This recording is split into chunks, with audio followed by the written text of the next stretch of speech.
పోసాని కృష్ణమురళి గారి మీద మొత్తం మీద 30 అయితే కంప్లైంట్లు ఫైల్ అయినాయండి. 30 కంప్లైంట్లు ఫైల్ అయినాయి, 14 కేసెస్గా మారే. కంప్లైంట్ ఇవ్వగానే కేసు కట్టరు కదా, కేసు కట్టడానికి ఒక ప్రొసీజర్ ఉంటుంది.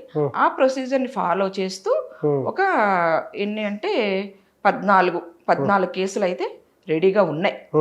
ఇప్పుడు రాజంపేట జైల్లో మొన్న అరెస్ట్ చేశారు, మన హైదరాబాద్ నుంచి తీసుకెళ్లారు, రాజంపేట దానిలో పెట్టారు, జైల్లో పెట్టారు. ఇప్పుడు నర్సరావుపేట వాళ్ళు కూడా పీటీ వారెంట్ తీసుకొని వచ్చారు. నర్సరావుపేట పోలీసులు కూడా పీటీ వారెంట్ ఏంటి అంటే, ఇతని మీద మా దగ్గర కూడా ఒక కంప్లైంట్ రైజ్ అయ్యింది, ఆ కంప్లైంట్ డీటెయిల్స్ ఇవి అని చెప్పి ఇతన్ని మా కస్టడీకి ఇవ్వండి అని చెప్పి ఆ వారెంట్ని తీసుకెళ్లి జైలు వాళ్ళకి చూపించి వాళ్ళు సరే అని అంటే, ఇప్పుడు రాజంపేట జైలు వాళ్ళు ఓకే ప్రొసీజర్ అంతా కరెక్ట్ గా ఉందని చెప్పి ఈ జైలు వాళ్ళు ఆయన్ని రిలీవ్ చేసి నర్సరావుపేట పోలీసులకి